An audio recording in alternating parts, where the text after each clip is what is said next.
ನನ್ನು ಮಾಯಾತೀತ ಸ್ವರೂಪಿಣಿ ನನ್ನು ಬ್ರೋವವೇ ಮಹಾತ್ರಿಪುರ ಸುಂದರಿ ಶಂಕರಿ ಮಹಾತ್ರಿಪುರ ಸುಂದರಿ ಶಂಕರಿ ಮಾಯಾತೀತ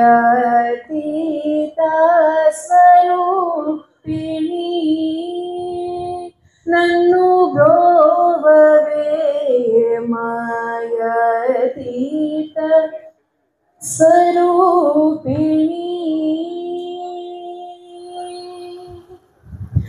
ಮಾಯಾ ಮಾಳವ ಗೌಳ ದೇಶಮುನ ಮಾಯಾ ಮಾಳವ ಗೌಳ ದೇಶಮುನ ಮಹಿಮಗಳ ದೊರರಾಚಿಂಚು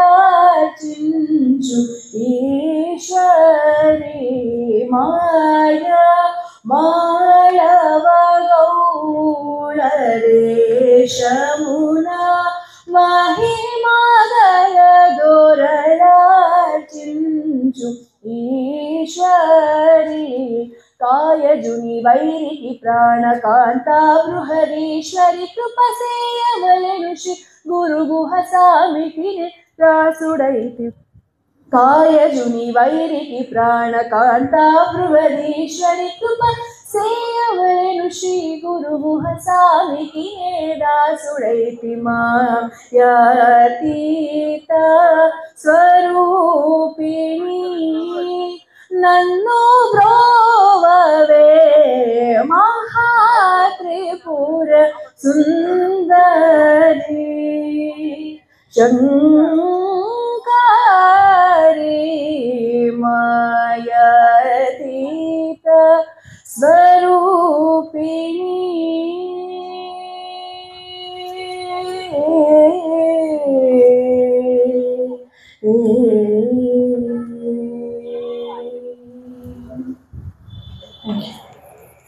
ಭಾರತೀ ತೀರ್ಥರ ನಂಬಿರುವ ಯಾರಿಗೂ ಬವಣೆಯು ಬಾರದು ವರಗುರು ಭಾರತೀ ತೀರ್ಥರ ನಂಬಿರುವ ಯಾರಿಗೂ ಬವಣೆಯು ಬಾರದು ಶಾರದೆಗೆ ನಮಿಪ ವೇದ ಪಾರಂಗತ ಬೀರುತ ಕರುಣೆಯ ಹರಸುವರು ಎಂದು ಬೀರುತ ಕರುಣೆಯ ಹರಸುವರು ವರಗುರು ಭಾರತೀ ತೀರ್ಥರ ನಂಬಿರುವ ಯಾರಿಗೂ ಬವಣೆಯು ಬಾರದು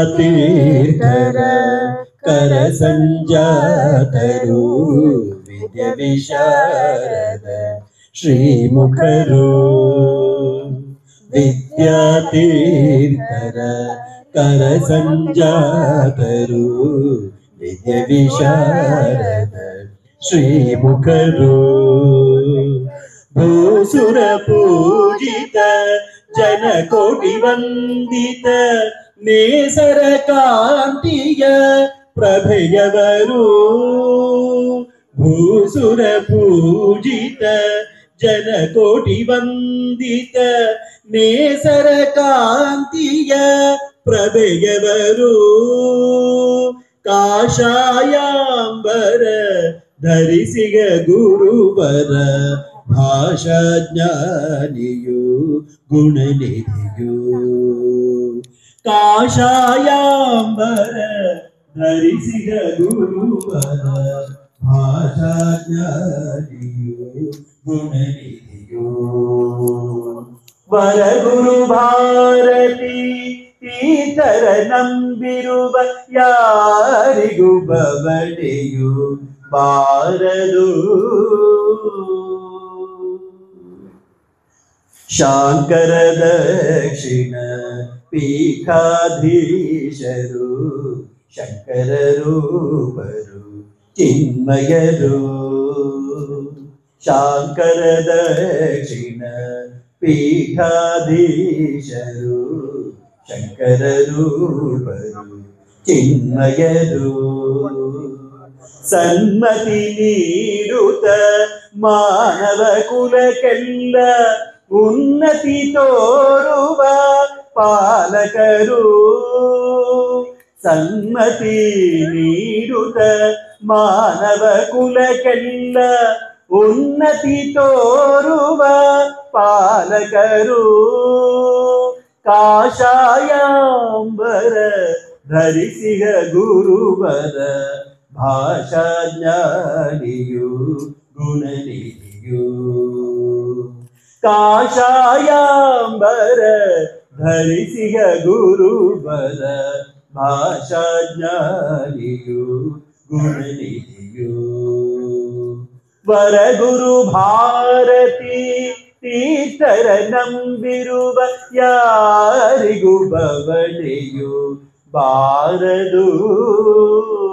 ಶಾರದೆಗೆ ನಮಿಪ ವೇದ ಪಾರಂಗತ ಬೀರುತ ಕರುಣೆಯ ಹರಸುವರು ಎಂದು ಬೀರುತ ಕರುಣೆಯ ಹರಸುವರು.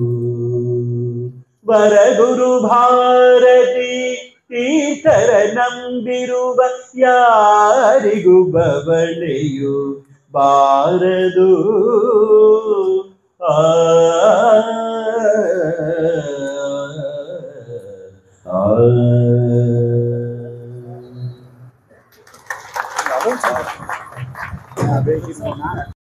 ஒன்பது நாளா ஹோமம் நடந்துட்டு இருக்கு. நாளைக்கு நிறைவு நாள். இது அடிப்படையா புதுக்கோட்டை புவனேஸ்வரி பீடம் அல்லது ஜட்ஜி சுவாமிகள் அதிஷ்டானம்னு சொல்லக்கூடிய ஒரு இடத்துல பழைய கோவிலை எடுத்துட்டு, பழைய பீடத்தை எடுத்துட்டு பூரா கல்கார திருப்பணியா செஞ்சு சுமார் 13,100 சதுரடி 13,100 ஸ்கொயர் ஃபீட். அதில் 93 தூண்கள், ஒவ்வொரு தூண்லேயும் 8 விதமான விக்கிரகங்கள், மொத்தமாக 744. So 93 pillars and 744 விக்கிரகம்ஸ். இதை அமைச்சு இப்போது கல்கார திருப்பணி முடிஞ்சிடுது. இதனுடைய ஆன்சிலரி ஒர்க்ஸ், அந்த வெதர் கோட்டிங், மழை பெஞ்சா தண்ணி உள்ளே விழாமல் இருக்கிறதுக்கு உண்டான ரூஃப் கோட்டிங் ஒர்க், அப்புறம் எலக்ட்ரிக்கல், பிளம்பிங், கொஞ்சம் கார்பென்ட்ரி ஒர்க், அப்புறம் ஸ்வர்ண பந்தனமாக கும்பாபிஷேகம் பண்ணுறது இருக்கிறதுனால அதுக்கு உண்டான தங்கம், இந்த மாதிரி கொஞ்சம் சின்ன சின்ன தேவைகள் இன்னும் இருந்துட்டு இருக்கீங்க. இப்போ முதல்ல பாடின குழந்தை தான் சொன்னால் இதுக்கு பேர் அல்சூருங்கிறத விட ஹலசூருன்னு சொன்னான்னு. Halasur is the correct name. And அதனுடைய அர்த்தம் ஜாக் ஃப்ரூட் அல்லது பலாப்பழம்னு சொல்லுவாள். நான் முதல் 2-3 நாள் வரல. ஆனால் இப்போ இந்த 3-4 நாளாக ஹலசூர் எங்களுக்கு கொஞ்சம் இனிச்சுன்னு இருக்கு, இனிப்பு கூடுதலாக இருக்குது, பலாச்சொலை மாதிரி. உங்களுடைய இந்த கோஆப்ரேஷன் எங்களுக்கு எப்பவும் இருக்கணும். மகான் ஒடுக்கத்தூர் அதிஷ்டானத்தில் நடக்கக்கூடிய இது பெங்களூர் புவனேஸ்வரி பக்த மண்டலி அவளுடைய கோஆப்ரேஷன், இது ரெண்டும் எங்களுக்கு ரொம்ப நிறைவாக இருந்துட்டு இருக்கு. இன்னும் அந்த திருப்பணிக்கு தேவையான பொருளுதவிக்காக தான் இந்த 14 ஹோமங்கள் செய்கிறோம். இது 1962ஆம் வருஷம் சத்குரு ஸ்ரீ சாந்தானந்த சுவாமிகளால் ஸ்தாபனம் செய்யப்பட்ட புதுக்கோட்டை புவனேஸ்வரி பீடம். கடந்த 55 அவருடைய காலத்தில் கிட்டத்தட்ட ஒரு 55 வருஷமாக எண்ணற்ற ஹோமங்கள், ஜபங்கள், மிகப்பெரிய வேள்விகள். நான் கேள்விப்பட்டதில்லை, பட் சொல்லுவா அந்த ஹோமத்துக்கு போடுறதுக்கு குழக்கட்டையெல்லாம் லாரியில் கொண்டு வந்து இறக்குவான்னு சொல்லி. அவ்வளோ பெரிய குழக்கட்டையெல்லாம் உபயோகிச்சு தான் அந்த ஹோமங்கள் எல்லாம் செஞ்சுருக்கா. புதுக்கோட்டைக்காரா இங்கே ஏதோ 4-5 பேர் இருக்கா, அவளுக்கெல்லாம் அது தெரியும்னு நினைக்கிறேன். அந்த மாதிரி ஹோமங்கள் எல்லாம் பண்ணி அந்த பீடத்துக்கு ரொம்ப சக்தி வாய்ந்த பீடமாக நல்லா பரிணமிச்சுன்னு இருக்கு. 2005 2016 வரைக்கும், 2019 வரைக்கும் தேனி சுவாமி சித்பவானந்த ஆசிரம நிறுவன பூஜ்ய ஸ்ரீ ஓங்காரானந்த சுவாமிகள் புதுக்கோட்டை பீடத்தை அலங்கரித்தார். சுவாமி பிரணவானந்த சரஸ்வதி அவர்கள் சத்குரு சாந்தானந்த சுவாமிகளுடைய முதன்மை சீடர்.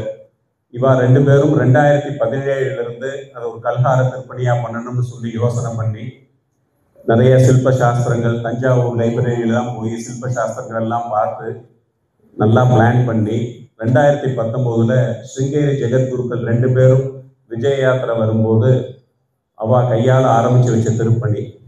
நடுவில் ஓம்காரானந்த சுவாமிகள் மகா சமாதி அடைஞ்சது, அப்புறம் கொரோனா மாதிரியான சூழ்நிலை, இதனாலெல்லாம் கொஞ்சம் தாமசம் ஆயிருந்தாலும் இப்போ உங்களை மாதிரியான பக்தர்களுடைய ஆதரவால் பணி நிறைவாக வந்துட்டு இருக்கு. எல்லாரும் அவசியம் ஒரு தடவை புதுக்கோட்டை வாங்கும். அந்த உருவாகி இருக்கிற கல்கார திருப்பணியை நம்ம எவ்வளோ சொல்லியும் வார்த்தைகளால் விவரிக்க முடியாது. அது நேரில் பார்த்தா தான் அதனுடைய பிரமிப்பும், அதுக்கு பின்னாடி போயிருக்கிற தாட் ப்ராசஸ், அந்த விக்கிரகங்களெல்லாம் செய்த ஸ்தபதியினுடைய கைவண்ணம், அந்த பிளானிங், அந்த எக்ஸிக்யூஷன் எல்லாமே உங்களுக்கு நேரில் பார்த்தா தான் தெரியும். அதனுடைய சின்ன ஒரு கிளிம்ஸ் நம்ம புதுக்கோட்டை பீடத்தினுடைய ஒரு யூடியூப் சேனல் இருக்கு, புதுக்கோட்டை ஜெகன்மாதா புவனேஸ்வரி, புதுக்கோட்டை ஜெகன்மாதா புவனேஸ்வரிங்கிற சேனல். அதில் அந்த பீடத்தில் நடக்கக்கூடிய பல நிகழ்ச்சிகள் அதில் அப்லோட் பண்ணிட்டு இருக்கோம். கூடயே இந்த கல்கார திருப்பணி 1 மாதத்துக்கு முன்னாடி இருந்த நிலைமையும் அதில் ஒரு வீடியோ, ஒரு 6-7 நிமிஷம் வீடியோ தான். அதை பார்த்தேன்னா உங்கள் எல்லாருக்கும் அவசியம் அதில் நேரில் பார்க்கணுங்கிற எண்ணம் தோணும். எல்லாரும் அவசியம் வாங்கும். நேரில் இந்த திருப்பணி நிறைவாக முடியறதுக்கும் ஜூன் 5ஆம் தேதி மகா கும்பாபிஷேகம் வச்சிருக்கு. அதை தொடர்ந்து 48 நாள் மண்டலாபிஷேகம், அதை தொடர்ந்து 3 வருஷம் இந்த மாதிரி சண்டியாகம் தொடர்ந்து 3 வருஷம் அங்கே நடத்த போகிறது. அதனால் உங்களுக்கு புதுக்கோட்டைக்கு வர்றதுக்கு ஜூன் 1ஆம் தேதியிலேருந்து 3 வருஷத்துக்கு நிறைய காரணங்கள் இருக்குது. அவசியம் எல்லாரும் பார்த்து தொடர்ந்து ஆதரவு அளிக்குமாறு தாழ்மையுடன் கேட்டுக்கொள்கிறோம். நன்றி. அறிவோம்.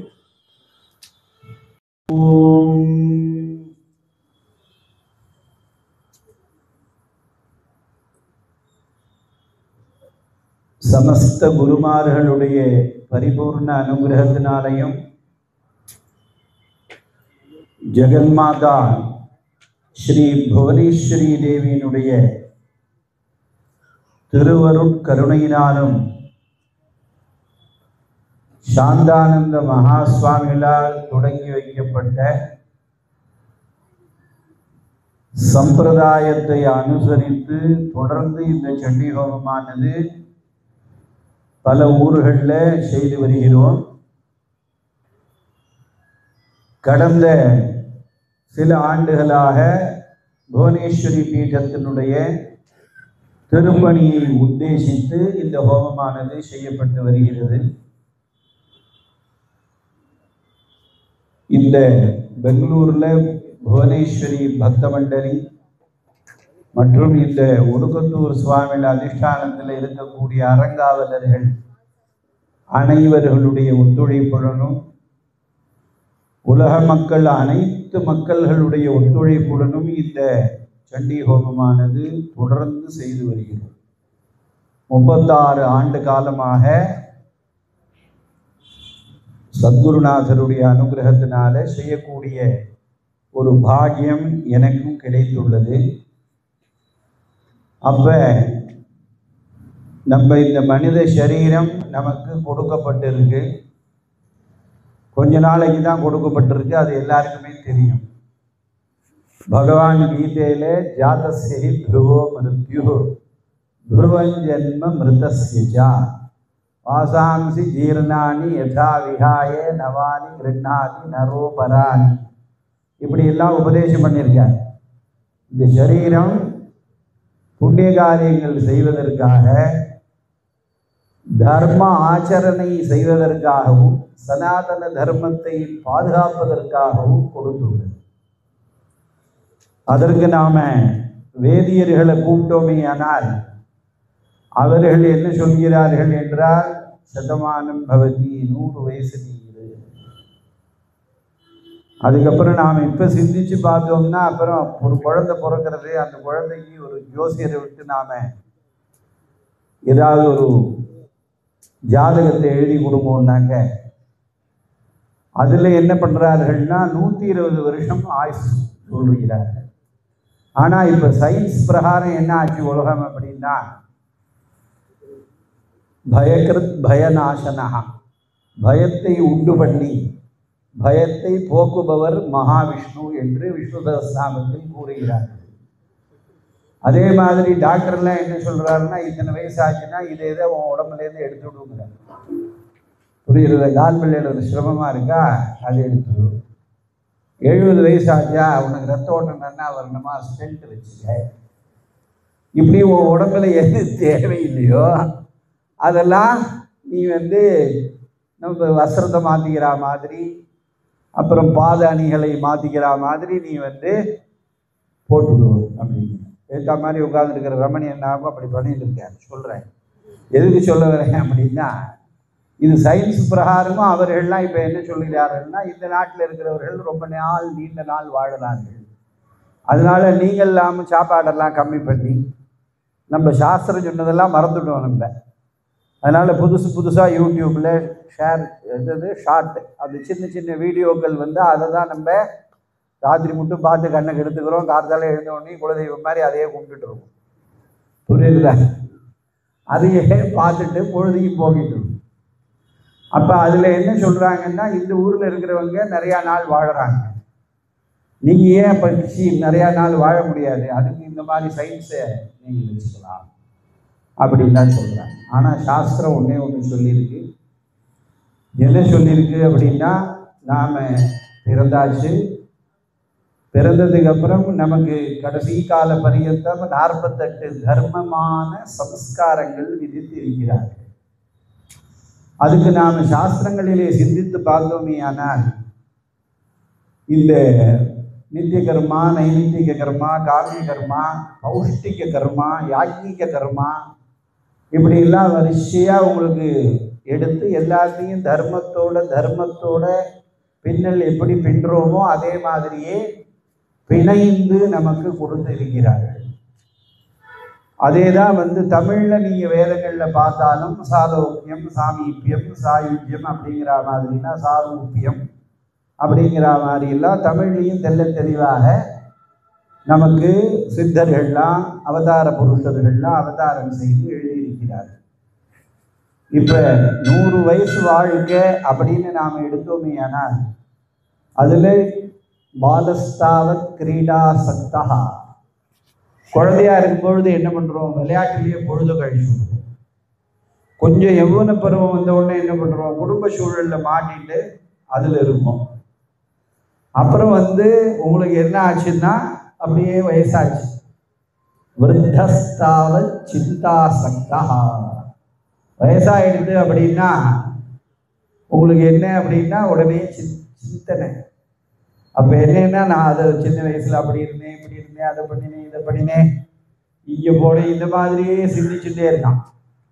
பரே பிரம்மணி கோபி நரக்கா, பிரம்மசாயுஜ்யத்தை அடையணும், வீடு பேரு மோட்சம் என்பதை அடையணும்னு ஒரு சில பேருக்கு தான் விருப்பம் இருக்கு. மனுஷியானாம் சஹசிரேஷு கஷ்டித்து எதத்தி சித்தையே எததாமப்பி சித்தானாம் கஷ்டித் மாம் வேத்தி தத்துவதா என்று பகவத்கீதையில 1000 மனிதர்களில் ஒருத்தருக்கு தான் இருக்கார். இன்னைக்கு லட்சத்துல ஒன்று தான் நம்ம பார்க்க முடியும். அப்படி இப்போ இருக்கக்கூடிய காலம் எப்படி இருக்குன்னா, இதெல்லாம் மகரிஷிகள் உணர்ந்து தான் நமக்கு பாதுகாப்புக்காக அறுசமய வழிபாட்டுக்குள்ள அனைத்து விதமான தேவதைகளையும் 33 கோடி தேவதைகள் என்று சொல்றோம். அந்த 33 கோடி தேவதையை நீங்க எங்க சுத்தி பார்த்தாலும் தானாபத்தியம், கௌமாரம், வைணவம், சாக்தம், சௌரம், சைவம்ங்கிற இந்த 6க்குள்ளதான் இது அத்தனையும் உங்களுக்கு அடக்கமாக இருக்கும். அப்போ நம்ம பார்க்கமையானால் நம்மளுடைய மனசு என்ன சொல்றதுன்னா, ரொம்ப பயமாக இருக்குது, துக்கமாக இருக்குது, கவலையாக இருக்குது. அந்த துக்க நிவர்த்திக்காக தான் இந்த மாதிரி யஜ்ஞ காரியங்கள்லாம் செய்ய சொல்கிறார்கள். அதுலேயும் இந்த தூமாவதி என்று சொல்லக்கூடியவள் நம்மள்ட இருக்கக்கூடிய துக்கத்தை, பயத்தை போக்குபவள். சரி, பயம் எப்படி இருக்குப்பா அப்படின்னா, ரொம்ப நாள் கழிச்சு இன்னைக்கு தான் ஒரு பக்தர் வீட்டுக்கு போகும்பொழுது அவர் சொன்னார், நான் நிறைவா இருக்கேன். அப்படி சொல்றவர்களே ரொம்ப அரிது. மானிடராய் பிறத்தல் அரிதுன்னா, நான் சந்தோஷமா வாழறேன்னு சொல்றது எந்த மனிதனும் சொல்ல மாட்டேங்கிறான். சௌக்கியமானு கேட்டா நமக்கு 1/2 மணி நேரம் காலி ஆகிடும். அத்தனை லிஸ்ட் அவன் நம்மள்ட்ட படிக்கிறான். அப்படி இல்லாமல் இன்னைக்கு ஒருத்தரை பார்க்கும் பொழுது நான் ஆனந்தமாக இருக்கேன் அப்படின்னா அதில் ஒரு பரமானந்தம் இருக்கு. இந்த மாதிரி இப்போ ஒரு ஒரு ஒரு சூழலானது நமக்கு எதை எடுத்தாலும் பயமா இருக்கு. ஒரு நல்ல காரியம் பண்ணினா கூட யாராவது ஏதாவது சொல்லிடுவாங்களோ, யாராவது ஏதாவது நம்மளை ஏசி விடுவார்களோ, யாராவது அப்படி நம்மளை ஏதாவது தவறா நினைப்பார்களோன்னு பயப்பட வேண்டும். அதுக்காக தான் இந்த துன்பத்தை துடைக்கக்கூடிய தூமாவதி தேவியை பூஜை செய்யணும். அப்ப நம்ம சரி, இந்த என்னென்ன பயம் நமக்கு ஒரு மனிதனுக்கு ஏற்படுறதுன்னா அதை பட்டியலிட்டு பார்த்தோமே ஆனால் போகே ரோக பயம். நல்லா இருக்குன்னு எதையாவது சாப்பிடலான்னா அப்புறம் டாக்டர்கிட்ட போக முடியாது ஆயிடுவேங்கிற பயம் இருக்கு. குலே சுத்தி பயம். நல்ல குளத்துல பிறந்திருக்கோம்னு நினைச்சோம்னாக்க இங்கேயா மாறி போயிடுமா, வழி தவறி போயிடுமா அப்படின்னு பயப்பட வேண்டும். வித்தே நிருபாலாத் பயம். சரி, நிறைய சம்பாதிச்சிட்டோம் ஆனந்தமா இருக்கலாம் அப்படின்னா நாம என்ன பண்றோம்னா பக்கத்துல வேலைக்கார நிறைய பேர் வச்சுக்க வேண்டியிருக்கு, நிறைய நாய்கள் எல்லாம் வேற வச்சுக்க வேண்டியிருக்கு இன்னைக்கு உலகத்துல. புரியுது? அது ஒன்றும் பார்த்தா பெருசா இருக்கு, குடிச்சா ஒரு 3/4 கிலோ சதையை எடுத்துடும் போல இருக்கு, அப்படி இருக்கு. ஆனா அது பக்கத்துல வந்து படுத்துட்டே இருக்கு சாமி. நமக்கு தான் அதை பார்த்தா பயமா இருக்கு. வித்தே நிருபாலாத் பயம். பணம் அப்படி சம்பாதிச்சாச்சுன்னா ஏதாவது ராஜாங்கங்கள் நமக்கு ஏதாவது செய்து விடுமோ அப்படின்னு ஈடிங்கிறான் பாடிங்கிறான் என்னெல்லாமோ சொல்றான் பார்த்தீங்களா. அதனால அதுவும் பயமா இருக்கு. சரி, மானே தைரிய பயம். சரி, நம்ம ரொம்ப நல்லவனாகவே வாழ்வோன்னு முடிவு எடுத்து மானத்துக்கு பயந்து வாழ்ந்தோம்னா நம்மளை யாராவது ரொம்ப முட்டாள்னு சொல்லி நல்ல புழைக்க தெரியல, ரொம்ப திருத்திரு திசையில் இருக்கான்னு சொல்லிடுவாங்களோன்னு பயப்படுது. சரி, நம்மள்கிட்ட நிறைய பலம் இருக்கு அப்படின்னா நம்மளை விட எவனாவது எதிராளி ஏதாவது பெரிய பலசாலி ஆகிட்டான்னா அவனை பார்த்தா நமக்கு ஒரு பயம். சரி, ரொம்ப அழகா இருக்கும். இந்த காலத்துல அழகு சாதனங்கள்லாம் நிறைய இருக்கு, நிறைய செலவழிக்கிறோம் உலகத்துல அப்படின்னா கேட்டுத்தன்மை வந்துருவேன்னு பயப்படுது. ரூபே ஜராயா பயம். சரிப்பா, இதெல்லாம் விட்டு நான் நிறைய படிச்சிருக்கேன், சாஸ்திரங்களை படிச்சிருக்கேன், வேதத்தை படிச்சிருக்கேன் அப்படின்னா வாதி பயம். யாராவது நம்மள்கிட்ட எதிர்வாதம் பண்ணிட்டா என்ன பண்றதுன்னு படித்தவர்களுக்கு பயமா இருக்கும். சரி, குணே கல பயம். நல்ல குணத்தோட வாழலாம் அப்படின்னா சேருவாரோட சேர்ந்தா கழுதையும் குட்டிச்ச விரும்பார்கள். அந்த காலத்து வச்சனம் இதெல்லாம். அதனால யாராவது ஒருத்தரோட சேர்ந்து ஏதாவது கெட்டு போயிட்டா என்ன பண்றதுன்னு பயப்படுவேன். காயே கிருத்தாந்தால் பயம்.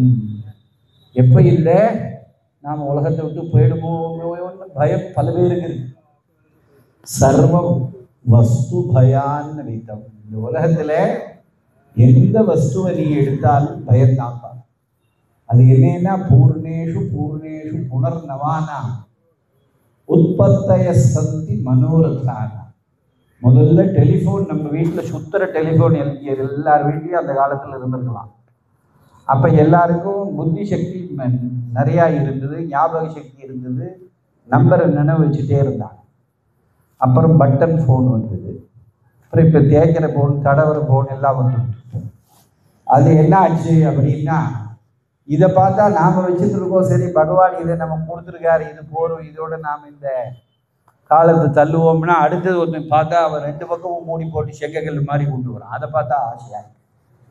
அப்ப பூர்ணேஷு பூர்ணேஷு புனர்நவானா உற்பத்தையா சந்தி மனோரதானா. இந்த மனசு என்ன பண்றதுன்னா ஒரே போனை 2ஆ மடக்கி கொண்டு வரான். வேணா அதை திறந்தா ஸ்கிரீன் பெருசா ஆயிடுங்கிறான். அப்ப என்னன்னா அதுக்கு என்னன்னு பார்த்தா உடனே சரி, இதை நினைச்சுட்டே போகும்போது பார்த்தா ஒரு பெரிய போஸ்டர் தென்படுறது. 10 ரூபா மாத்திரம் கட்டுங்கள், மாதம் 3000 4000 கட்டினா போதும், டபுள் ஸ்கிரீன் ஃபோன் நான் தரேங்க. உடனே கடன் வாங்கிடுறோம். அதுக்கு பயப்படுவேன். சர்வம் வஸ்து பயான்விதம் புவி நிருணாம் வைராக்கியமேவ பயம். பகவான் நம்மளை அனன்யா சிந்தயந்தோமாம் ஏஜனா பரியுபாசதே தேஷாம் நித்யாபியுக்தானாம் யோகக்ஷேமம் வஹாம்யஹம். பகவான் நமக்கு இந்த சரீரத்தை கொடுத்துருக்கார். எல்லாமே பகவான் திருவருள்னு முடிவு பண்ணிட்டு நாம் வாழ்ந்தோம்னா நமக்கு எங்கே கோபம் வரப்போகிறது, எங்கே பயம் வரப்போகிறது, எங்கே துக்கம் வரப்போகிறது, அதுக்கு என்ன பண்ணணும்னா, அதுக்கு தான் காரதாலே இரவு மட்டும் நமக்கு எல்லாமே தெய்வ சம்பந்தமாகவே நமக்கு அமைத்து கொடுத்திருக்கிறாங்க.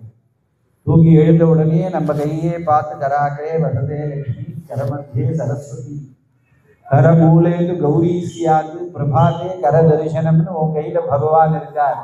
அயம்மே ஹஸ்தோ பகவான், என் கைகள்ல பகவான் இருக்கிறார். இப்படியெல்லாம் பிரார்த்தனை சொல்லி நமக்கு கற்றுக் கொடுத்திருக்கிறார்கள். அந்த மகரிஷிகளுடைய ஒரு வாக்கிற்கு இணங்க அந்த புராணோக்த பிரதிபாத்தியமான ஒரு சண்டி ஹோமமானது 10 நாட்களாக இங்கே நடந்திருக்கு. இது எல்லாமே கொஞ்ச நேரத்துக்கு முன்னாடி வியாசநாராயண்ஜி அவர்கள் சொன்னார்கள். அது இருந்தாலும் இந்த திருப்பு புவனேஸ்வரி பக்த மண்டலியும் ஸ்வயம் பிரகாஷ சதாசிவ அவதூதா ட்ரஸ்ட் இரண்டும் இணைந்து நடத்துகிறதுன்னு பத்திரிகைகள் எல்லாம் வந்திருக்கு. துர்கா லக்ஷ்மி சரஸ்வதி தான் அம்பாளோட ஸ்வரூபம். அடுத்த சண்டி ஹோமம் இங்கே நாம் ஒரு மண்டலம் பண்ணுறோம். 48 நாள் ட்ரஸ்டி இங்கே இருக்கார் சொல்லுங்க. 48 நாள் பண்ணும் பொழுது துர்கா லக்ஷ்மி சரஸ்வதினா ஒடுகத்தூர் மடமும் நம்மளோட இணைந்துடும். இப்பயே இணைந்தாச்சு. இப்போதான் எல்லாம் பிளா சொல்லினாரு. அது மாதிரி 3 பேரும் சேர்ந்து பண்ணணும். அது எதுக்காக பண்ணணும்னா, இங்கே ஒரு அன்னதான கூடம் கட்டணும். 8-8:30 மணி மட்டும் ஹோமங்கள் முடிஞ்சாச்சுன்னா எல்லாருக்கும் ஒரு சாப்பாடு போட்டு அனுப்பணுங்கிற ஆசை இந்த அறங்காவலர்களுக்கு இருக்கு. அதனால அடுத்த சண்டி ஹோமம் இங்கே துர்கா லக்ஷ்மி சரஸ்வதி மாதிரி புதுக்கோட்டையும் புவனேஸ்வரி பக்த மண்டலியும் ஒடுக்கத்தூர் மடமும் இணைந்து இங்கே பிரம்மாண்டமாக நடக்க போகிறது கூடிய விரைவில். அதனால இங்கேயும் திருப்பணிகளில் இந்த அன்னதான கூடம் மாத்திரம் பண்ணணும். நான் அந்த அரங்காவலரோட பேசிட்டு இருந்தேன் ஒரு 10 நிமிஷம் தான். அவர் சொன்னார், என்ன சொன்னார்னா, பெரியவர்கள் செய்து வைத்த அடையாளமாக இதை நம்ம பராமரிக்கணுமே தவிர இதுக்கு மேலே இதை எதுவும் புதுசாக நாம் பண்ணக்கூடிய ஒரு இது இல்லை. கும்பாபிஷேகம் பூஜைகள்லாம் சரிவர நடக்கணும். ஒரு 10 பேருக்கு மேலே இங்கே நல்ல இவர்கள் வேலை செய்கிறார்கள் எல்லாரும். அதனால இப்போ அன்னதான கூடம் தான் ஒன்று பண்ணணுங்கிற மாதிரி சொல்லிட்டு இருந்தார். அதனால அதுக்கும் நம்மளால முடிஞ்ச உபகாரங்கள்லாம் செய்து இது அத்தனையுமே பூர்த்த தர்மம்னு பேரு. தண்ணீர் பந்தல் அமைத்தல், குளம் வெட்டுதல், பழைய கோவிலை பராமரித்தல், குரு பீடங்களை வளர்த்தல், இது அத்தனையுமே பூர்த்த தர்மம்னு சாஸ்திரங்கள்ல சொல்லியிருக்கிறார்கள். அதனால எல்லா தர்மத்துக்கும் நம்மளால முடிஞ்ச உதவிகளை செய்து குருநாதர்களுடைய அனுகிரகத்தை பெற வேண்டும். குரோஹோ அனுகிரகாதேவ புமான் பூர்ண பிரசாந்தையே. குரு அனுகிரகம் இருந்தாதான் ஒருத்தன் ஆனந்தமாக பூர்ண சாந்தியாக இருக்க முடியும். நேற்றுக்கு நாங்கள் சிங்கேரி ஆச்சாரியால போய் தரிசனம் பண்ணிட்டு வந்தோம். இன்னைக்கு அந்த வைஷ்ணவிங்கிற குழந்தையும் அவங்க தகப்பனாரும் இங்கே வரப்போறாருங்கிறது எங்களுக்கு தெரியாது. ஆனால் அந்த குரு அனுகிரகம் என்ன வேலை செஞ்சிருக்குன்னு பார்த்தா இங்கே அந்த குருவை பற்றி பாடியிருக்காங்க. அதனால இதெல்லாம் என்னன்னா எல்லாமே பகவானுடைய ஒரு திட்டத்தில் நடக்கக்கூடியது. நாமளால இயன்ற மட்டும் ஒரு தர்மாச்சரணம் பண்ணணும், சத் சம்பிரதாயத்தில் இருக்கணும், சனாதன தர்மத்தை பாதுகாக்கணும். சீக்கிரமாக இந்த இடத்துல அன்னதான கூடமெல்லாம் அமைத்து இதே மாதிரி தொடர்ந்து வேள்விகள்லாம் நடக்கணும்னு பிரார்த்தனை செய்து கொள்கிறோம். எப்படி நம்ம ஊரில் எம்எல்ஏ மினிஸ்டர்லாம் வந்தாங்க முன்னாடி ஒரு 10-20 கார் பின்னாடி ஒரு 10-20 கார் போகிறதோ, அது மாதிரி இந்த சண்டிகா பரமேஸ்வரி வரும் பொழுது சதுஷ்டி கோட்டி யோகினி கன சேவிதா அப்படின்னு லலிதா சஹஸ்ரநாமத்தில் ஒரு நாமாவளி இருக்கு.